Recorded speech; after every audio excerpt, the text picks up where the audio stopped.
Hi weavers, welcome back to my channel. Please నా ఛానల్ని ఎవరైనా సబ్స్క్రైబ్ చేసుకోకపోతే సబ్స్క్రైబ్ చేసుకోండి, బెల్ బటన్ని ప్రెస్ చేయండి, లైక్ షేర్ కామెంట్ చేయండి అండి. ప్రతి వీడియోలో చెప్తూనే ఉన్నాను కదా, మీరు లైక్ నా ఛానల్ మనకందరికీ రీచ్ అవుతుందండి. ఈరోజు నేను ఆలు క్యాలీఫ్లవర్ కర్రీ చేయబోతున్నానండి. చాలా సింపుల్గా ఎలా చేసుకోవాలో చూపిస్తాను. ప్రాసెస్లోకి అయితే వెళ్ళిపోదాం.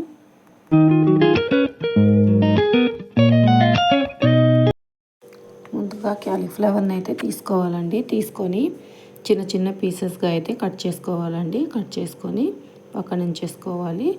వాటర్ తీసుకొని ఒక 2 ఆలుని కూడా తీసుకొని దీంట్లో ఇప్పుడు క్యాలీఫ్లవర్ వేసేసి శుభ్రంగా కడుక్కోవాలండి. నేను ఆలుని కూడా కడుక్కున్నానండి. ఇప్పుడు దీన్ని కడుక్కొని పక్కన ఉంచేసుకుందాం వేరే ప్లేట్లోకి. అయితే మన ఆలుని కూడా కడుక్కోవాలండి. తీసుకొని పక్కన పెట్టేసుకోవాలి. ఇది కూడా చిన్న చిన్న ముక్కలుగా కట్ చేసుకోవాలండి. ఈ విధంగా ఉంటే సరిపోతుంది. ఇప్పుడు స్టవ్ వెలిగించి కడాయి పెట్టుకొని ఇప్పుడు ఒక 1/2 కప్పు ఆయిల్ వేసుకుంటే సరిపోతుందండి. దీనికి ఆయిల్ ఎక్కువనే పడుతుందండి. ఇప్పుడు మన క్యాలీఫ్లవర్ని ఆయిల్లో డీప్ ఫ్రై చేసుకోవాలండి. అంటే కొంచెం గోల్డెన్ బ్రౌనిష్ కలర్ వచ్చేంత వరకు ఫ్రై చేసుకోవాలండి. అలా వచ్చేంత వరకు ఫ్రై చేసుకోండి. చూడండి, నూనెలో ఇలా ఫ్రై అవ్వాలండి. ఇప్పుడు ఆ లోపు మనం ఇది ఫ్రై అయ్యేలోపు టమాటాని కూడా కట్ చేసి మిక్సీకి వేసుకుందామండి. దీనికి ప్యూరీ అయితే బాగుంటుందండి. ఇప్పుడు మిక్సీ జార్లో వేసేసుకొని ప్యూరీ చేసేసుకుందాం. మన ప్యూరీ కూడా రెడీ అయిపోయిందండి. క్యాలీఫ్లవర్ కూడా కొంచెం ఫ్రై అవుతుంది, కొంచెం ఫ్రై అవ్వాలండి. ఇప్పుడు ఈ స్టేజ్లోనే ఆలుని కూడా ఇందులో వేసేసుకోవాలండి. ఈ రెండింటిని ఫ్రై అవుతూ ఉంటాయి. ఆలోపు మనం ఆనియన్, కరివేపాకు, పచ్చిమిర్చి అండి మధ్యలోకి కట్ చేసుకున్నాను.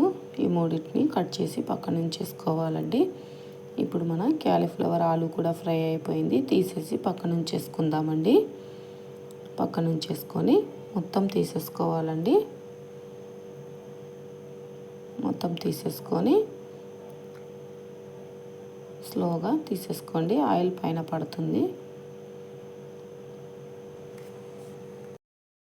ఇప్పుడు ఇదే ఆయిల్లో మనం ముందుగా కట్ చేసుకున్న పచ్చిమిర్చి, ఆనియన్, కరివేపాకు మూడింటిని వేసి 1 స్పూన్ అల్లం వెల్లుల్లి పేస్ట్ వేసి పచ్చివాసన పోయేంత వరకు ఫ్రై చేసుకోవాలండి. ఇది పచ్చివాసన పోయేంత వరకు ఫ్రై చేసుకొని గోల్డెన్ బ్రౌనిష్ కలర్ వచ్చాక టమాటా ప్యూరీని కూడా ఇందులో వేసేసుకోవాలండి. టమాటా ప్యూరీని కూడా వేసేసి బాగా కలిపేసుకోవాలి. ఇప్పుడు మిక్సీ జార్లో కొన్ని వాటర్ వేసేసుకొని గ్రేవీ కోసం ఈ వాటర్ అనేది మనం గ్రేవీలో వేసేసుకుందామండి. ఇప్పుడు గ్రేవీ కూడా చిక్కగా అవుతుంది వాటర్ వేయడం వల్ల. ఇప్పుడు మనమైతే దీన్ని కుక్ అవ్వనిద్దామండి ఒక 5 నిమిషాలు. దీంట్లో పసుపు, ఒక 2 స్పూన్స్ కారం, మా చిన్న స్పూన్ అండి. మీకు కారం ఎంత తింటే అంత వేసుకోవచ్చు, స్పైసీనెస్ బట్టి. 1/2 టీ స్పూన్ ఉప్పు, మూడింటిని వేసి బాగా ఒకసారి అయితే కలపండి. బాగా కలిపేసుకొని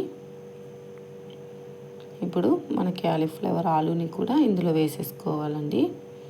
వేసేసుకొని బాగా కలిపేసుకోవాలి. ఒకసారి అయితే కలిపేసి మూత పెట్టేసి ఒక 10 లేదా 15 నిమిషాలు కుక్ చేసుకోవాలండి. గ్రేవీ కావాలంటే వాటర్ ఉంచుకోండి, లేదంటే దగ్గరికి ఉడికించుకోండి. ఇప్పుడు మన గ్రేవీ అనేది రెడీ అయిపోయిందండి. చపాతీలోకి కానీ ఫుల్కాలోకి, రైస్లోకి చాలా బాగుంటుందండి కాంబినేషను. ఫైనల్గా కొత్తిమీర అయితే వేసేసుకొని ఇంకా ప్లేటింగ్ అయితే చేసేసుకోవడమేనండి. స్టవ్ ఆఫ్ చేసేసుకొని ఒక ప్లేట్లోకి అయితే తీసేసుకుందామండి. ఇంకా ప్లేట్లోకి అయితే తీసేసుకున్నాను. పైనుంచి కొత్తిమీర. మీకు కూడా నచ్చితే లైక్ చేసి కామెంట్ చేయండి.